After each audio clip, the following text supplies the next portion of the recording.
Assalamu alaikum wa rahmatullahi ta'ala wa barakatuh. J'espère que vous allez bien. J'espère aussi que vous m'entendez bien.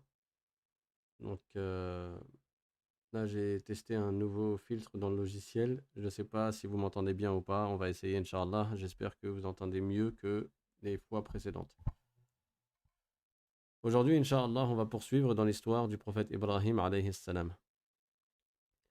بسم الله الرحمن الرحيم الحمد لله رب العالمين وصلى الله وسلم على سيدنا محمد طه الأمين وعلى آله وصحبه الطيبين الطاهرين اللهم لا سهل إلا ما جعلته سهلا وأنت يا حي يا قيوم تجعل الحزن إذا شئت سهلا اللهم علمنا ما جهلنا وذكرنا ما نسينا وانفعنا بما علمتنا وزدنا علما. La louange est à Allah, le Seigneur des mondes, et que l'honneur et l'élévation en degrés soient accordés à notre maître Muhammad sallallahu alayhi wa sallam. Nous demandons à Allah qu'il nous fasse apprendre ce que nous ignorons, qu'il nous fasse nous rappeler de ce que nous avons oublié et qu'il nous augmente en connaissance. Et nous lui demandons de nous préserver de l'état des gens de l'enfer, et nous demandons à Allah qu'il fasse que notre intention soit sincère. Lillahi ta'ala. On a parlé hier du prophète Ibrahim alayhi salam et on a expliqué qu'il était parti en Palestine après avoir quitté l'Irak, puis de la Palestine, étant donné qu'il y avait une période de famine, il est parti en Égypte et là-bas, il est arrivé une épreuve avec le despote, le tyran qui était le gouverneur d'Égypte, mais Allah Ta'ala a protégé notre dame Sarah radiyallahu anha, puis ensuite ils sont repartis en Palestine et ils avaient avec eux Hajar, qui était la femme esclave de Sarah, la servante de Sarah, que lui avait offert le gouverneur d'Égypte. Quand ils sont arrivés en Palestine, il faut savoir que le prophète Ibrahim alayhi salam y est resté une certaine période et il commençait à prendre de l'âge. Et Sarah également, elle avait pris de l'âge et elle n'avait pas réussi à donner d'enfants au prophète Ibrahim alayhi salam. Ils étaient tristes de ne pas avoir d'enfants. Il a été rapporté que Ibrahim alayhi salam avait 86 ans et que Sarah avait dépassé les 70 ans. Donc, qu'est-ce qu'elle a fait, Sarah? Elle a offert Hajar à son époux qui était le prophète Ibrahim alayhi salam, chose qu'il a acceptée. Et par ce don, du fait que Hajar est devenue la servante de Ibrahim alayhi salam, l'esclave d'Ibrahim alayhi salam, alors elle lui est devenue permise selon la loi divine. Et donc, elle lui a donné un enfant. Et cet enfant s'appelle Ismaïl alayhi salam, qui fut par la suite, lui également, un prophète, et pas n'importe quel prophète, puisque c'est l'ascendant, c'est l'ancêtre de notre maître Muhammad sallallahu alayhi wa sallam. Et donc Ibrahim alayhi salam était content, puisqu'il a eu un enfant. Et chose que je n'avais pas racontée la dernière fois, mais j'en profite maintenant, Allah Ta'ala a accordé des miracles à Ibrahim alayhi salam, des miracles éminents. Et on a cité par exemple l'histoire du feu dans lequel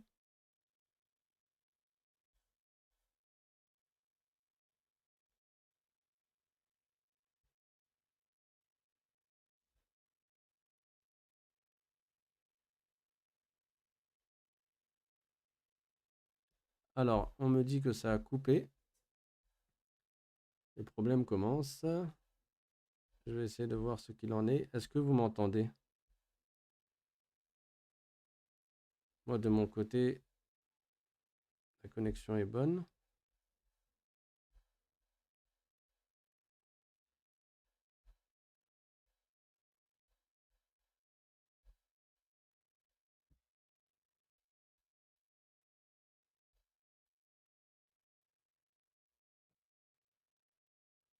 Alors, c'est revenu, c'est bon?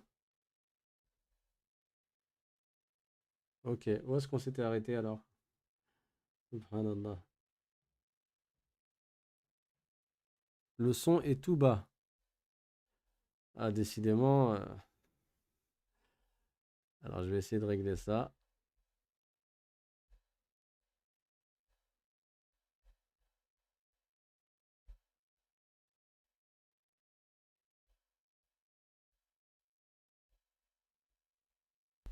Est-ce que là, vous m'entendez mieux?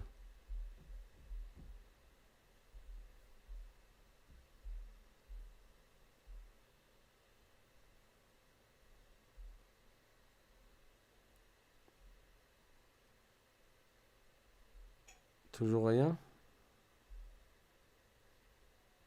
C'était mieux avant. Bon, Inch'Allah, j'essaierai de régler ce problème. Alors, il y en a qui me disent qu'ils n'entendent plus rien. Ok, on m'entend.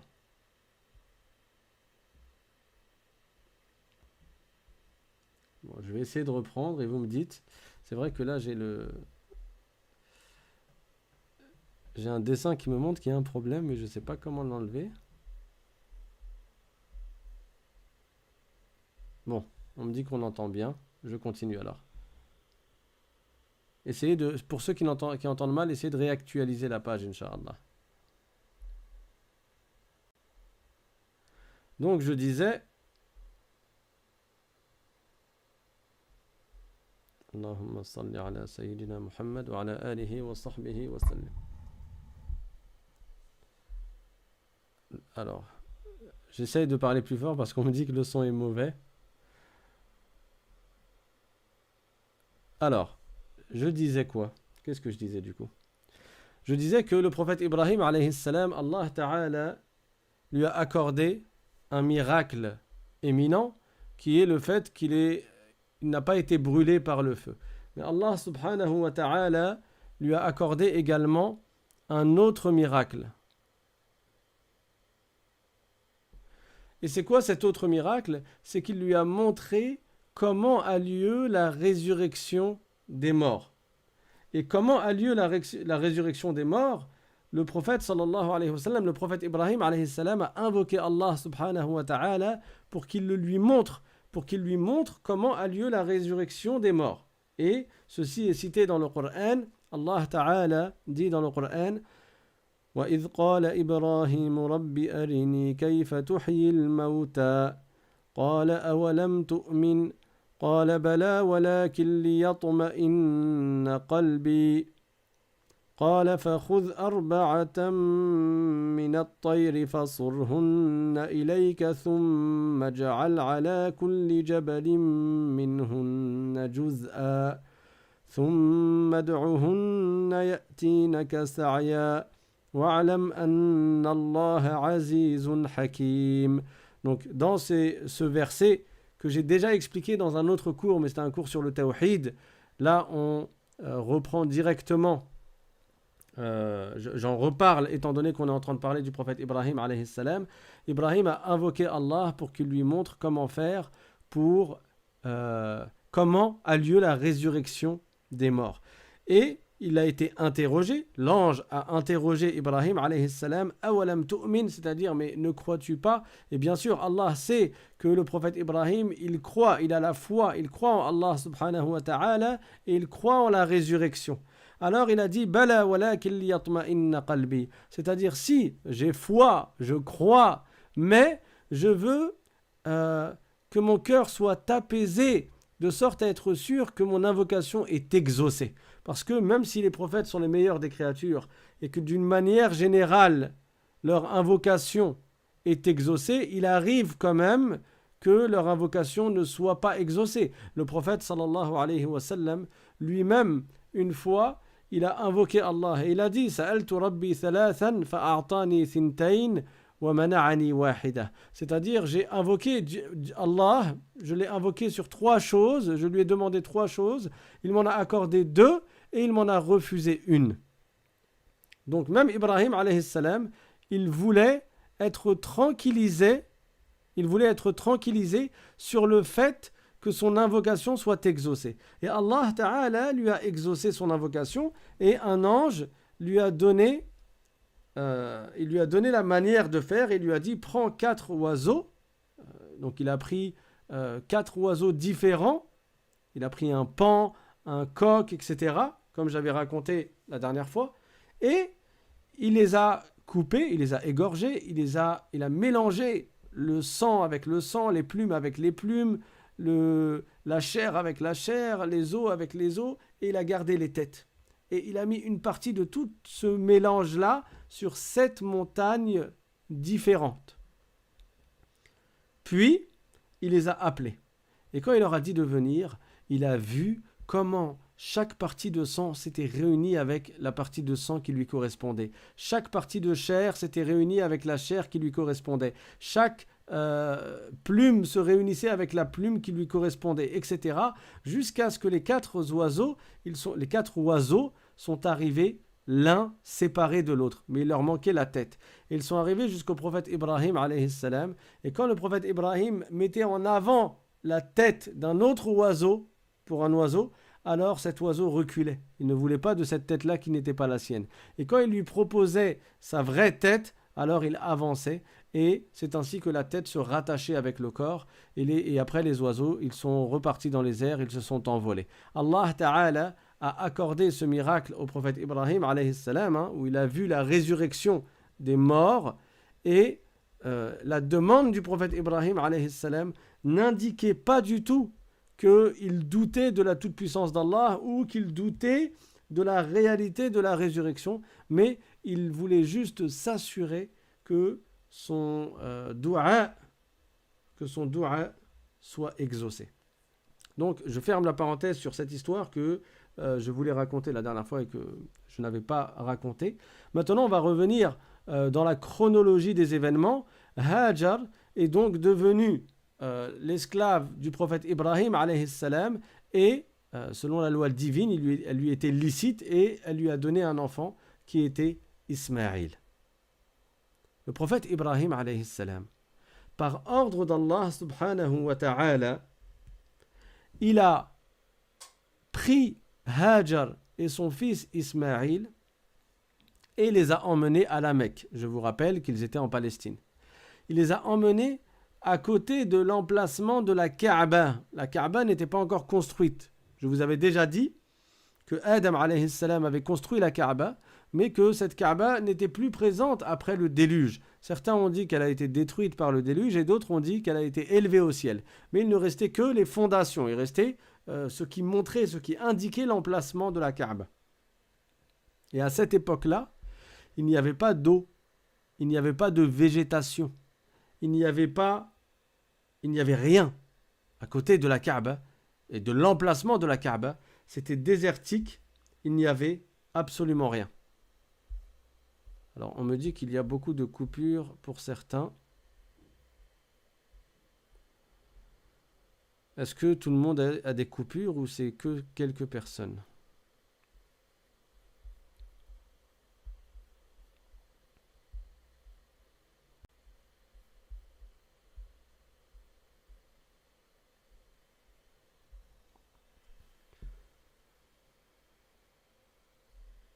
Pas de coupure.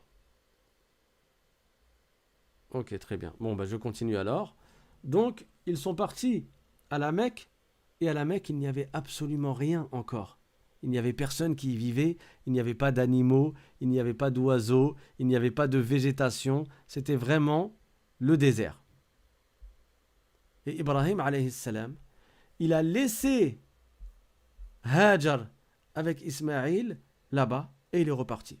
Et il a laissé avec eux un récipient d'eau et un sac avec des dattes dedans. Il les a laissés dans le désert tout seul. Hajar, elle l'a alors suivi et elle l'a interpellé. Elle lui a dit « Oh Ibrahim, comment tu nous laisses dans cet endroit qui est désert ?» Et Ibrahim alayhi salam n'a pas répondu. Alors elle lui a dit « Est-ce que c'est Allah qui te l'a ordonné ?» Et Ibrahim alayhi salam lui a dit « Oui ». Alors elle était tranquillisée dans son cœur. Elle lui a dit « Puisque c'est Allah Ta'ala qui t'a ordonné de nous laisser là, alors il ne va pas nous laisser périr. » Et elle est retournée là où il l'avait laissé. Et Ibrahim alayhi salam est parti. Quand il s'est éloigné, alayhi salatu wassalam, Ibrahim a fait une invocation en faveur de sa descendance. Il a invoqué Allah subhanahu wa ta'ala. Allah ta'ala dit dans le Coran en attribuant la parole au prophète Ibrahim alayhi salam: ربنا إني أسكنت من ذريتي بواد غير ذي زرع عند بيتك المحرم ربنا ليقيموا الصلاة فاجعل أفئدة من الناس تهوي إليهم وارزقهم من الثمرات لعلهم يشكرون. Donc il a dit, ô Seigneur, j'ai laissé une partie de ma descendance dans une vallée qui ne comporte pas de végétation. Il n'y a rien là-bas. À côté de la maison sacrée qui t'appartient et que tu as honorée. Ô Seigneur, ceci pour qu'ils accomplissent la prière. Alors je te demande d'attirer le cœur de beaucoup de gens vers eux et accorde-leur une subsistance abondante et puisse-t-il te remercier. Donc il a invoqué Allah pour sa descendance, il a invoqué Allah pour que les cœurs des gens ils s'associent à eux et qu'ils viennent à eux.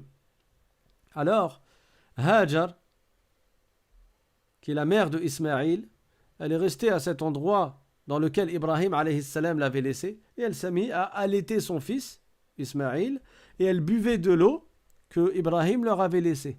Mais à la fin, il n'y avait plus d'eau, il ne restait plus une goutte, il n'y avait plus de dattes. Alors elle s'est mise à avoir soif, et elle n'avait plus de lait à donner à son fils, puisqu'elle l'allaitait. Et le bébé, qui était Ismaïl, il s'est mis à pleurer, et il s'est mis à s'agiter, parce qu'il avait extrêmement soif. Alors Hajar a commencé à chercher de l'eau. Et il y avait à cet endroit-là deux collines. Une colline que l'on appelle As-Safa et une colline que l'on appelle Al-Marwa. Et oui, Dieu dit dans le Coran Inna as-Safa wal-Marwata min sha'airillah. As-Safa et Al-Marwa font partie des signes de la religion de l'islam. Il y a cette sunna, cette tradition qu'ont les musulmans de se déplacer de As-Safa jusqu'à Al-Marwa, puis de Al-Marwa jusqu'à As-Safa et de faire 7 fois le trajet. Et c'est ce qu'on fait pendant le pèlerinage. D'où vient cette tradition? Elle vient de cette histoire-là que je suis en train de vous raconter. Hajar, elle a vu la montagne de As-Safa, la colline de As-Safa à côté d'elle et elle est montée. Pourquoi? Pour chercher s'il n'y avait pas quelqu'un pour l'aider, s'il n'y avait pas d'eau dans les alentours. Elle est montée, elle n'a rien trouvé. Alors elle est redescendue de la vallée. Et c'était éprouvant, c'était fatigant et elle avait soif. Et elle est partie jusqu'à une montagne, une colline qui était un peu plus loin et qui est la colline de Al-Marwa. Et elle est partie, elle est montée tout en haut de la colline de Al-Marwa. Elle a scruté les environs, elle a scruté la vallée et elle a trouvé personne. Ensuite, elle est redescendue et elle est remontée à As-Safa. Elle n'a rien trouvé. Puis elle est redescendue. Elle est remontée à Al-Marwa. Elle n'a rien trouvé. Et elle a fait ainsi 7 trajets. Elle n'a pas fait 7 allers-retours, mais elle a fait 7 allées en fait. Elle a commencé à As-Safa et elle a fini à Al-Marwa. Et quand elle est arrivée à Al-Marwa, elle a entendu un bruit. Et là, elle a dit, elle a demandé secours. Elle a demandé de l'aide. Et là, l'ange Jibril alayhi salam est apparu. Et l'ange Jibril, qui est le meilleur des anges, il a frappé le sol de son pied et une eau a jailli du sol. Et cette eau-là, on l'appelle Ma'u Zamzam, c'est l'eau de Zamzam. L'eau de Zamzam, cette source d'eau qui existe encore actuellement et qui est bénie et qui comporte beaucoup de bénédictions, beaucoup de baraka. D'où vient-elle? Elle vient du jour où Hajar cherchait de l'eau et que l'ange Jibril alayhi salam a frappé la terre pour que l'eau en sorte. Alors Hajar, elle s'est précipitée vers l'eau et elle a essayé de contenir la source pour pas que la source elle coule sur la terre et qu'il n'y ait plus d'eau, que l'eau elle s'épuise. Alors elle a fait en sorte d'empêcher l'eau de couler et elle a utilisé la terre pour bloquer l'eau. Elle essayait de retenir l'eau. Et elle a bu de l'eau, elle a étanché sa soif, elle a allaité son fils Ismaïl, elle a remercié Allah subhanahu wa ta'ala pour cet immense bienfait. Et cette eau-là, l'eau de Zamzam, elle a un grand honneur et elle a une particularité chez les musulmans, elle a de la baraka. Et c'est connu, quand une personne est malade, on lui donne à boire de l'eau de Zamzam. Et par la volonté de Allah, par la volonté de Dieu, Allah Ta'ala accorde la guérison à cette personne. Également, si tu veux que tes du'as soient exaucés, le prophète sallallahu alayhi wa sallam a dit dans un hadith Ma'u zamzam lima shuriba lah, c'est-à-dire que l'eau de Zamzam profite à la personne qui la boit dans une intention précise. Par la volonté d'Allah, cette chose que la personne souhaite obtenir, elle l'obtient. Et c'est pour cela que quand tu bois de l'eau de Zamzam en général, tu te tournes vers la Kaaba et tu cites le hadith du prophète sallallahu alayhi wa sallam. Tu dis, oh Allah, j'ai entendu que le messager d'Allah, que ton prophète sallallahu alayhi wa sallam a dit Ma'u Zamzam lima shuriba lah, c'est-à-dire l'eau de Zamzam est bue dans l'intention. C'est-à-dire que la personne obtient par la volonté de Dieu ce qu'elle souhaite lorsqu'elle boit l'eau de Zamzam. Et là, tu fais des invocations. Et après, tu bois, bien sûr, en 3 fois et en disant Bismillah. Et le mieux, c'est de dire Bismillah à chacune des 3 gorgées. Et le mieux, c'est de dire Bismillahirrahmanirrahim même. Et après avoir fini la première gorgée, tu dis Alhamdulillah. Puis tu dis Bismillahirrahmanirrahim et tu bois une 2e gorgée. Puis tu dis Alhamdulillah. Puis tu dis Bismillahirrahmanirrahim et tu bois la 3e gorgée. Puis tu dis Alhamdulillah. Et ça, c'est valable quelle que soit l'eau que tu bois. C'est ça la sunna du prophète sallallahu alayhi wa sallam dans la façon de boire.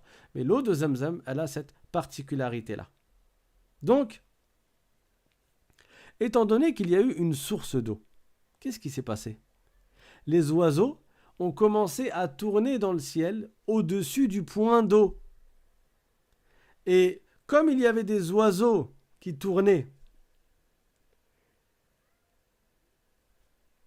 dans le ciel, qui tournaient autour de l'eau de Zamzam, il y a une tribu qui était en voyage et qui passait par là. Ils ont vu les oiseaux voler en formant un cercle et ils ont compris qu'il y avait là un point d'eau. Alors, ils ont rejoint Hajar et lui ont demandé, alors qu'elle était toute seule, eux c'est toute une tribu, mais quand même, regardez leur comportement, masha'Allah, ils lui ont demandé la permission de planter leur tente aux alentours de la source d'eau qui était Zamzam. Et bien sûr, elle a accepté, et au contraire, ça l'a réconfortée de voir qu'elle n'était plus seule et qu'il y avait une tribu avec elle, et c'était une tribu arabe, la tribu de Jurhum. Il faut savoir que le prophète Ibrahim alayhi salam n'était pas un prophète arabe. Et Hajar était égyptienne, elle provenait de l'Égypte. Mais Ismaïl, il a baigné dans un environnement d'Arabes. Il a grandi auprès de la tribu de Jurhum et c'est d'eux qu'il a appris la langue arabe. Il a grandi parmi eux et comme il avait un excellent comportement, et c'est le cas de tous les prophètes, alors cette tribu-là, ils étaient satisfaits de lui, ses manières leur plaisaient et donc ils lui ont donné une de leurs filles en mariage quand il a grandi. Bon, après, il l'a divorcée, comme je raconterai cette histoire plus tard, Inch'Allah, mais il l'a divorcée et il s'est marié avec une autre femme. C'est à partir de cette époque-là, donc, que la ville de la Mecque, qui était auparavant une terre déserte, elle est devenue une place qui est habitée. Et Ibrahim, alayhi salam, lui, il était reparti en Palestine. Mais qu'est-ce qu'il faisait? De temps en temps, il voyageait jusqu'à la Mecque pour prendre des nouvelles de Hajar et de son fils Ismaïl. Alors, il y a une grande distance entre la Mecque et Jérusalem, entre la Mecque et la Palestine. Mais le prophète Ibrahim, alayhi salam, il voyageait avec un buraq. Et un buraq, c'est un animal qui provient du paradis, qui a une particularité, c'est que quand il fait un bond, il atterrit à l'extrémité de sa vue. Donc il voit à une certaine distance, qui est assez loin, et en un seul saut, il atterrit au bout, à la limite de là où portait sa vue. Et c'est pour cela qu'il arrivait facilement à voyager de la Mecque jusqu'en Palestine et de la Palestine jusqu'à la Mecque. En très peu de temps, il faisait l'aller-retour en moins d'une journée et il pouvait visiter ainsi plusieurs fois, régulièrement, son fils Ismaïl et la mère de son fils Hajar.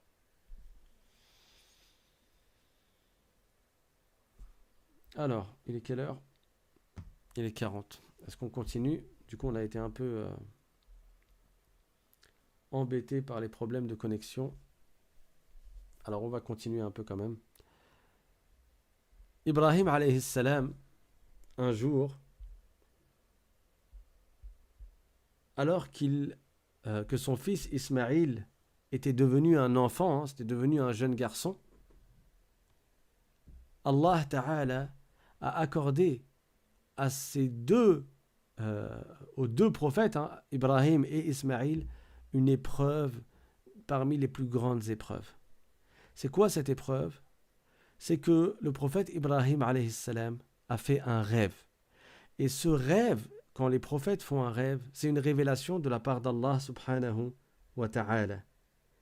Et ce rêve-là, c'était quoi? Il a vu dans le rêve qu'il égorgeait son fils Ismaïl. Et il a compris que c'était un ordre de la part d'Allah pour lui et il devait égorger son fils Ismaïl. Alors, il y a deux choses à savoir avant que je continue dans cette histoire. La première chose, c'est que Allah Ta'ala, si il ordonne une chose, c'est qu'il y a une sagesse dedans. On ne dit pas « Ah, c'est pas bien, ah, c'est grave, ah, c'est mal ». Non, Dieu crée toute chose avec une sagesse et s'il ordonne une chose ou bien il interdit une chose, il faut savoir qu'il y a une sagesse dedans et il y a obligatoirement une bonne chose derrière. Que l'on connaisse, nous, la sagesse ou qu'on ne la connaisse pas. Et la deuxième chose à savoir, c'est qu'Allah Ta'ala fait ce qu'il veut de ses créatures. Donc il ordonne ce qu'il veut, il rend permis ce qu'il veut et il interdit ce qu'il veut. Allah fait ce qu'il veut. On dit dans le Coran, c'est écrit La yus'alu amma yaf'alu wa hum yus'alun. C'est-à-dire, on ne demande pas à Allah pourquoi il fait les choses. Mais nous, on sera questionné pourquoi nous avons fait ce que nous avons fait. Alors, quelle est la sagesse pour laquelle Dieu a ordonné à Ibrahim alayhi salam de sacrifier son fils Ismaïl et de l'égorger? C'est pour que Ibrahim montre et manifeste son obéissance complète et totale à Allah subhanahu wa ta'ala et sa soumission parfaite à Allah subhanahu wa ta'ala. Et également Ismaïl, il a montré son obéissance totale à Allah. Alors pour ceux qui ne connaissent pas l'histoire, je vous raconte la fin. Ismaïl n'a pas été tué par son père Ibrahim.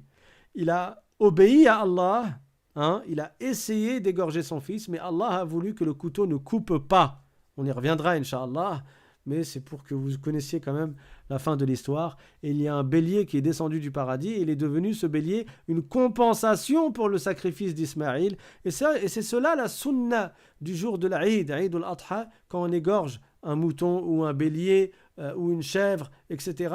C'est pour suivre la sunna du prophète Ibrahim, alayhi salam, qui était la compensation de Ismaïl.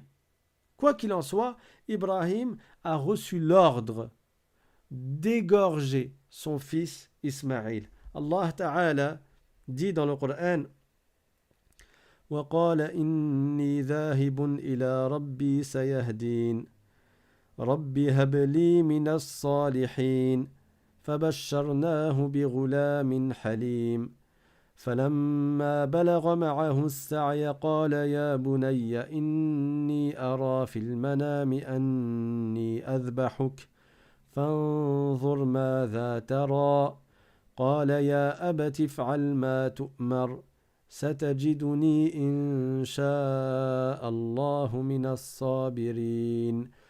Donc, Ibrahim alayhi salam, il a dit à son fils, viens avec moi, on va faire une offrande pour Allah, on va faire un sacrifice pour Allah. Et il ne lui a pas dit dès le début qu'est-ce qu'il allait faire et quel était ce sacrifice. Mais il fallait qu'il obéisse à Allah subhanahu wa ta'ala et il a essayé d'agir, il a agi avec sagesse et il lui a dit avec douceur, viens avec moi, on va faire une offrande à Allah. Il a pris avec lui un couteau, il a pris une corde et il a pris avec lui son fils Ismaïl. Et Ismaïl marchait derrière son père. Quand ils sont arrivés loin de la Mecque, et ils sont arrivés vers la montagne, Ismaïl a demandé à son père, Ya abati, ayna qurbanuk? Oh mon père, où est donc cette offrande? Où est ce que tu veux égorger?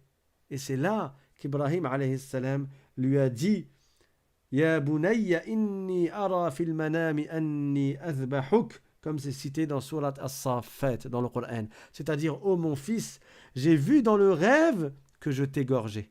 Fanzur madha tara. Et il a demandé à son fils, non pas par doute ou par hésitation pour obéir à Allah, mais pour que également son fils manifeste son obéissance à Allah Ta'ala. Donc, qu'en dis-tu? Et regardez et écoutez ce que Ismaïl, qui était jeune, a répondu à son père. قال يا أبت افعل ما تؤمر ستجدني إن شاء الله من الصابرين. Il n'était pas encore devenu un prophète. Ismaïl était encore jeune. Il n'avait pas reçu sa mission. Il n'avait pas reçu sa mission de prophète. Et il a dit, ô mon père, fais ce qu'Allah t'a ordonné de faire. Fais ce qui t'est ordonné de faire. Et tu me trouveras au nombre des patients, Inch'Allah. Subhanallah. Regardez à quel point il aide son père dans l'obéissance à Allah et à quel point cette obéissance était une épreuve pour eux. Et c'est cela, c'est ainsi qu'étaient les prophètes. Ils avaient une totale soumission à l'égard d'Allah subhanahu wa ta'ala. Et en plus, pour lui faciliter la tâche, écoutez ce qu'il lui a dit. Il lui a dit, ligote-moi bien pour que je ne tremble pas quand tu vas m'égorger, premièrement. Deuxièmement, il lui a dit, éloigne tes habits de moi pour qu'ils ne soient pas tachés de sang, parce que sinon ma mère serait attristée en les voyant. Il est en train de penser aux soucis et aux tourments de sa mère alors qu'il s'apprête à se faire égorger. Et troisièmement, il lui a dit, fais passer rapidement la lame sur mon cou pour que ma mort elle soit plus facile. Et quand tu verras ma mère, passe-lui mon salam. Alors Ibrahim alayhi salam, il s'est mis à pleurer quand il a vu à quel point son fils était une aide pour lui. Et il l'a embrassé. Il l'a pris dans ses bras, il l'a embrassé et lui a dit, quelle bonne aide tu es pour moi pour accomplir l'ordre d'Allah subhanahu wa ta'ala. Et après, ils se sont mis à la tâche pour obéir à Allah. Ibrahim alayhi salam, il a donc fait passer le couteau sur le cou de son fils après l'avoir bien attaché et il a fait passer la lame rapidement. Mais le couteau n'a pas tranché. Pourquoi le couteau n'a pas tranché? Parce qu'Allah Ta'ala fait ce qu'il veut de ses créatures. Rappelez-vous, déjà quand Ibrahim a été jeté dans le feu ne l'a pas brûlé. Et là, Ibrahim a essayé de trancher la gorge de son fils par ordre d'Allah et le couteau n'a pas tranché la gorge de son fils. Pourtant, il était tranchant. Quand il essayait de trancher autre chose, ça marchait très bien. Mais dès qu'il essayait, avec son fils, ça ne marchait pas. Parce que Dieu est le créateur de toutes choses. Allah a créé les causes et les conséquences. Les causes, elles ne créent rien. Elles ne créent pas les conséquences. C'est Allah le créateur de toutes choses, comme il dit dans le Coran. قُلِ اللَّهُ خَالِقُ كُلِّ شَيْءٍ. C'est-à-dire, dit, Allah est le créateur de toutes choses. Et dans un autre verset du Coran, هَلْ مِنْ خَالِقٍ غَيْرُ اللَّهِ. C'est-à-dire, y aurait-il un créateur autre qu'Allah? Et quand le couteau ne marchait pas, ça ne l'a même pas égratigné, Ismaïl a dit, qu'est-ce qu'il y a? Et Ibrahim alayhi salam lui a expliqué qu'il n'arrivait pas à l'égorger. Alors Ismaïl a dit à son père, essaye de planter. Au lieu d'essayer d'égorger, essaye de planter pour réussir à obéir à Allah. Et quand il essayait de planter, ça n'a même pas coupé la chair. Ça n'a rien coupé du tout. Alors ils ont compris qu'Allah subhanahu wa ta'ala n'a pas prédestiné que Ismaïl meure de cette façon-là, mais que c'était pour eux une manifestation d'obéissance et c'était un test, même si Allah sait toutes choses et Allah sait ce qu'il va y avoir lieu, mais Allah Ta'ala nous éprouve et ce sont pour nous des tests dans ce bas monde et si on réussit ces tests et si on réussit ces épreuves, Allah Ta'ala nous récompense dans l'au-delà. Et c'est pour cela que, comme c'est cité dans le Coran, Allah Ta'ala dit فَلَمَّا أَسْلَمَا وَتَلَّهُ لِلْجَبِينِ وَنَادَيْنَاهُ أَنْ يَا إِبْرَاهِيمُ قَدْ صَدَّقْتَ الرُّؤْيَا إِنَّا كَذَلِكَ نَجْزِي الْمُحْسِنِينَ إِنَّ هَذَا لَهُوَ الْبَلَاءُ الْمُبِينُ وَفَدَيْنَاهُ بِذِبْحٍ عَظِيمٍ وَتَرَكْنَا عَلَيْهِ فِي الْآخِرِينَ Salamun ala Ibrahim. كذلك نجزي المحسنين إنه من عبادنا المؤمنين. C'est-à-dire quand ils ont fait ce qui leur a été ordonné de faire quand ils sont arrivés à la montagne, Ibrahim alayhi salam a été appelé, donc l'ange par ordre d'Allah subhanahu wa ta'ala, il a appelé le prophète Ibrahim alayhi salam et lui a dit tu as fait honneur au rêve que tu as fait, c'est-à-dire que tu as accompli le rêve qui t'indiquait ce que tu avais pour ordre de faire. قد صدقت الرؤيا إنا كذلك نجزي المحسنين. Et Ibrahim alayhi salam a été récompensé pour cela et ceci était une grande épreuve pour lui. وَفَدَيْنَاهُ بِذِبْحٍ عَظِيمٍ. Et nous l'avons compensé par un sacrifice éminent qui était le sacrifice du bélier. L'ange Jibril alayhi salam a fait descendre ce bélier du paradis et il lui a dit de l'égorger à la place de son fils Ismaïl. Et ces choses-là, ces actes-là, on les retrouve dans le pèlerinage. Dans les pèlerinages, il y a notamment les 7 trajets entre As-Safa et Al-Marwa, on appelle ça As-Sa'i, c'est un des piliers du pèlerinage. Et il y a également le fait d'égorger une bête. Et pour ceux qui sont au Hajj, ils égorgent la bête à Mina. Pourquoi à Mina? Parce que Ibrahim alayhi salam avait égorgé la bête, le bélier, il l'avait égorgé à Mina, qui est un endroit qui n'est pas très loin du mont Arafat.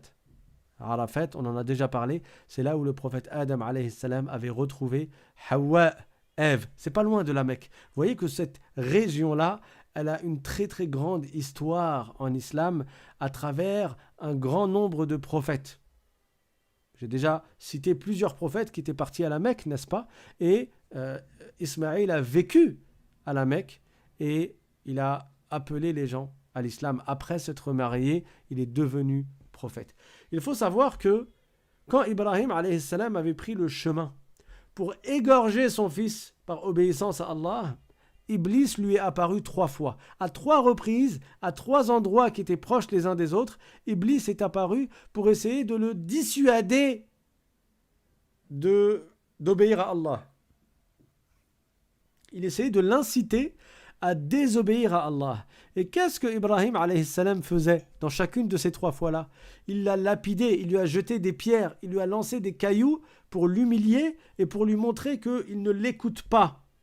Rappelez-vous, Iblis, le diable, c'est l'ennemi des croyants, c'est l'ennemi des musulmans. Allah a dit dans le Coran, fattakhidhuhu aduwa, prenez-le comme ennemi. Donc Ibrahim alayhi salam lui a jeté des cailloux à 3 endroits différents. Et c'est pour cela que dans le pèlerinage, il y a 3 bassins qui correspondent à ces 3 endroits. Et dans ces 3 bassins, il nous est ordonné de jeter des cailloux, comme pour dire, ô Iblis, nous faisons comme notre père, notre maître Ibrahim alayhi salam, et nous ne t'obéissons pas. Nous t'humilions et nous t'avilissons et nous ne t'obéissons pas. Ça ne veut pas dire que Iblis, il est dans les jamarat, dans les bassins. Les 3 jamarat, les 3 bassins qui sont là-bas. Non, parce qu'il y a des gens, par ignorance, ils croient que Iblis est encore là-bas. Et quand ils vont faire le pèlerinage, parfois, au lieu de jeter des cailloux, parce qu'il est demandé de jeter des petits cailloux qui sont de petite taille dans chacun des 3 bassins, il y en a qui jettent des canettes, il y en a qui jettent des chenglins, des claquettes, il y en a qui jettent des parasols, parapluies. Ils jettent plein de choses parce qu'ils croient que tout le mal qui leur est arrivé dans cette vie, ils se disent « Ouais, tout ça, c'est à cause du shaitan et donc je vais lui faire du mal. » Et ils sont là à jeter dans les bassins n'importe quoi. Non, Iblis, il n'est pas là-bas. Mais on le fait par obéissance à Allah, on jette les cailloux pour indiquer que nous aussi, si Iblis nous avait demandé ou nous demande de l'écouter, on ne l'écoute pas et on lui désobéit. C'est ça le sens. D'accord? Donc, c'est pour cela que nous faisons revivre la sunna du prophète Ibrahim alayhi salam dans le pèlerinage et qu'on jette les cailloux à Mina dans les 3 bassins. Donc c'est un geste symbolique qui indique qu'on désobéit au diable et qu'on ne l'écoute pas. Ça ne veut pas dire que Iblis, il est effectivement à notre époque encore là-bas. Qu'est-ce qui s'est passé après? Après, Ismaïl alayhi salam a grandi. il a grandi et Ibrahim alayhi salam, il venait le voir de temps en temps, jusqu'au jour où il lui a été ordonné de reconstruire la Kaaba. Et il s'est mis alors à reconstruire la Kaaba avec son fils Ismaïl. Et cette histoire, on la racontera demain, Inch'Allah. Ou bien demain, on est quel jour? Aujourd'hui, on est quel jour? Nous sommes le... On est mercredi. Donc demain, c'est une séance de questions-réponses. Et vendredi, ce sera la suite. Donc vendredi, on racontera l'histoire du prophète Ismaïl alayhi salam, le fils du prophète Ibrahim. On va s'arrêter là pour aujourd'hui, Inch'Allah. Je suis désolé pour les petites complications qu'il y a eu aujourd'hui. J'espère que cela ne se reproduira plus. Inch'Allah que je vais essayer de régler le problème. Et quoi d'autre? Donc pour les nouveaux parmi vous, n'hésitez pas à vous inscrire pour recevoir le lien des cours quelques minutes avant les cours par WhatsApp. Il suffit d'envoyer un mail à l'islam.simplement@gmail.com l'islam.simplement@gmail.com. Barakallahu fikum wa akhiru da'wana anil hamdulillahi rabbil alamin wa sallallahu wa sallama ala sayyidina Muhammadin tahal amin وعلى آله وصحبه الطيبين الطاهرين سبحان ربك رب العزة عما يصفون وسلام على المرسلين والحمد لله رب العالمين بارك الله فيكم والسلام عليكم ورحمة الله تعالى وبركاته.